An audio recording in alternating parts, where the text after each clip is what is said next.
Hi everybody, just moving on really from what you might have seen on social media over the last month or two where we are championing our aftermarket. So we're keen to talk to people about their experience and trying to help encourage make our aftermarket a career choice, rather than what appears to be lots of people stumbling into it at some point during their career. So we've interviewed some people to date, and you may have seen that on social media again over the last few months. So, but also it's quite interesting because we've got a story of our own with our very own Kayleigh Bradley that works for us and has been with us for 15 years now. So I thought it'd be great just to have a quick chat with Kayleigh and get something on record just about her journey, because it's quite an interesting journey, and the fact that she's not originated traditionally from the aftermarket, but now he's probably one of the sort of kingpin recruiters in the sector. And it was just good to sort of talk to Kayleigh a little bit about her journey and understand, what she's learned and how she's evolved over the last few years. So, Kayleigh, welcome. Thank you. So, just tell us, it started for you with us back in way back when. Yeah. And you started as an administrator, and you come from the banking industry originally, didn't you? Yes, I did. Yeah, so very much from retail area of banking. Yeah. You're right, started as an administrator, never considered recruitment as a career. Yeah. And How about the aftermarket? never considered the aftermarket, didn't even know really what it was, if Yeah. I'm being honest. Yeah. Other than some exposure that I'd had through family, but didn't realise that was the aftermarket at the time. Started as an administrator, enjoyed it, started taking on more and more responsibility, and then started, I think, supporting you in some of your roles, and then ended up a recruiter, and here we are today. The rest is history. So just tell us, how did you find, sort of moving from sort of the banking sector where you're working in retail banking and then coming into kind of an office environment, with businesses that you knew nothing about. How did you sort of feel that you sort of made that transition, and was it easy to learn, and was it interesting, and what sort of things did you sort of pick up along the way? I think to start with, it's quite daunting, but I think we are very fortunate in the aftermarket that we've got some great people. Kind of found my niche initially in corporate companies, which is obviously follows on very much with the banking side of things. Yeah. And just asking the questions. People are happy to have a conversation with you. If you don't know, ask.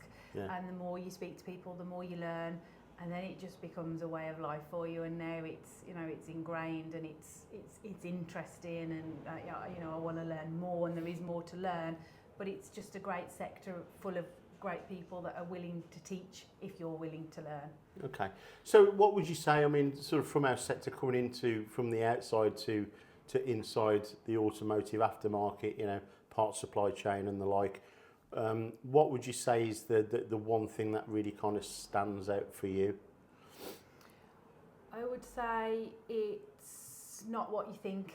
I think initially when you don't know about the aftermarket, you perhaps think of the garages, which is obviously what it is, but garages now are very different. They're very clinical, very clean, very almost corporate environments themselves in that sense. So I would say it's not what you think. There's a big sector out there. There's a big world out there in the aftermarket. There's a lot that goes on before that part gets to the garage. There's a lot of similar industries that have very similar supply chains. But there's lots of roles within that. You don't have to be pigeonholed in the aftermarket. There's lots that you can do. It's not, there's sales, marketing, product marketing, data. The list is endless. If you want to be within the aftermarket, but explore other options away from being a technician. Yeah. So you've seen your role grow with us. It's kind of sort of grown, sort of kind of this way as well as that way, and it's kind of you've made the role your own. And as you continue to grow, you're kind of making your own headway with us. Lots of relationships that you've got going on now. You've built a lot of, I would say, sort of relationships with clients and friends. Yeah. And obviously, sort of being a female in what used to be a sort of very male-dominated sector. I mean, how have you found that? I mean, we're as you know here at Glen Callum, we're championing, for more, sort of females to come and join the sector. Yeah. How do you feel about that, and what's been your experience of being a sort of female in what has been largely viewed as a male-dominated sector? Yeah, I think when I started 15 years ago, it was very much a male-dominated sector, and we know that is changing, and we've made great headway in making that change. We're fortunate here that we are more than 50% female. Yeah. I personally have never had a problem. Yeah. That's never been a stumbling block for me in my own career.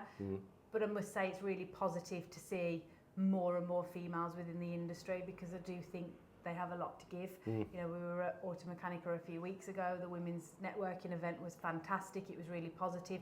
Good to see some men in there as well. We've got a lot more to do as an industry, but I think we're on the right path. Absolutely. And so, over the sort of you've been with us now 15 years, you've got another 10 years for your gold watch. So I take it you work for a great boss, of course, as well. Of course, yes. Kerry's brilliant. Yeah, well, Kerry get a mention in there somewhere. So, sort of looking forward, I mean, from where recruitment used to be, I mean, I remember, when you first joined us, we were still promoting CVs and sending CVs via fax. Now we've got the digital age and technology. I mean, how have you seen recruitment change, from, back in the day to where you are now, and where do you see it moving in the future?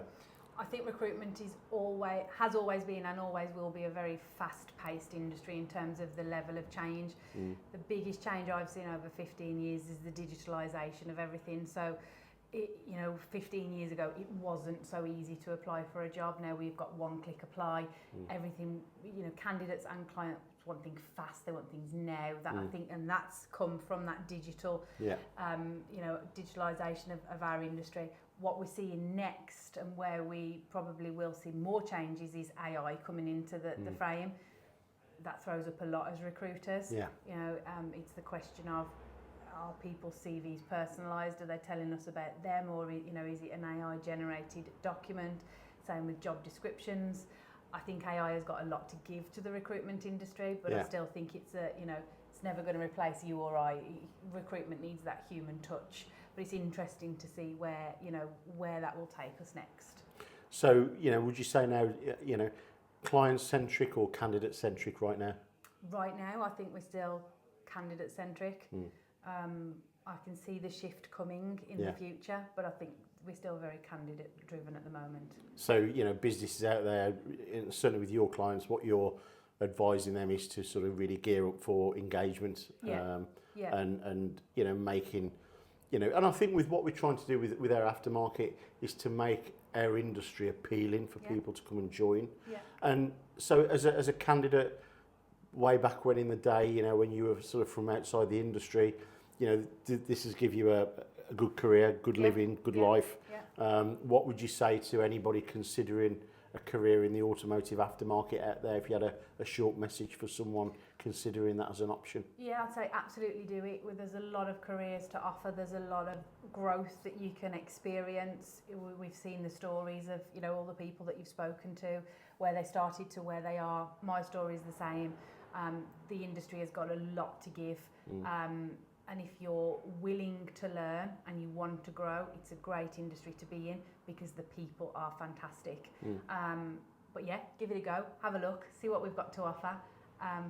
You won't be sorry. Okay. And with regards to your job now, and obviously you're growing as an individual, you're senior figure here at Glen Callum now, and I kind of work for you nowadays. So how, good and bad, what's the best part of your job? The best part of my job is, I think it's the fact that recruitment is so fast-paced that you can never sit still. It's ever evolving and ever changing. I love keeping up with the trends, as looking at the data and what's going on. It keeps you constantly engaged. You can never rest. And that's the best part of my job, I would say. And obviously working with candidates, clients, the satisfaction of placing the right person in the right role and knowing that they've you know, their career is on the right path. Okay. Biggest pain in the job? I would say the hardest thing in our job, Yeah. I'm going to flip that around, the hardest thing in our job is the rejection handling. That's, Yeah. you know, it's never nice. No one's ever going to enjoy it. No one ever wants to hear it, but it's got to be done. It's really important. I think candidates need to understand the critique that's given from the client, but it's, you know, it's never ever going to be easy. You're never going to enjoy doing that part, are you? Yeah, absolutely. So for the next, next 25 years, we've got another 10 years. What are you looking to achieve in the next sort of 10 years? Then, you know, in the recruitment world and in the aftermarket, what do you personally want to achieve in the next few years? Yeah. My job. Well, if you like, yeah. No, I think continue working with the clients that we've got, because we've got some great clients. Yeah. You know, we've got clients that we've worked with for, well, I've worked with for 15 years, but you've worked with for many years more. I want to continue to evolve the business, keeping on top of recruitment trends, and continue to grow, particularly in the areas of international, which has obviously been a big growth area for us over the last 5 or 6 years. And just to sort of finish off with, tell us a little bit about, because we've talked about, everyone talks about the automotive aftermarket, you know, passenger cars, components, factors, distributors, but, you know, you've had the privilege of kind of working across a massive expanse of aftermarket, IT, you know, commercial vehicle, off-highway, marine, even the industrial side of things. So, you know, just give us a quick flavour of the sort of sectors that you've covered and, you know, where you've seen the biggest growth in terms of the type of roles and companies that you've been working with. Okay, so I've worked across what I would class as your traditional aftermarket, so your passenger car supply chain, done the same on the commercial vehicle side, agriculture, off-highway. Yes, a lot of our clients have an industrial arm to what they do, so industrial, IT, data has been a big growth area for me personally over the last few years. I think that will continue to be the biggest growth area. If I'm being totally honest, I think we're evolving as an industry, and therefore data, software, IT, it's the way we're going, and that's where the growth's going to be. Absolutely. Well, it's great to have this catch up with you, and you know, hopefully it will give people watching this again another story about, you know, sort of an individual that's sort of come into our sector from an outside area. You know, it also help us champion, you know, females in our sector too. And also it gives people an insight into, you know, sort of the type of areas that they can move into. You know, it's not just about repairing vehicles. You know, there's a whole supply chain going on out there, you know, from aerospace to automotive to off-highway. So, you know, if you've got a story to tell and you'd like us to chat with you, and you know, you've got a story that you'd like to share with everybody, please reach out to me. But thanks for watching. Thanks, Glenn. Cheers.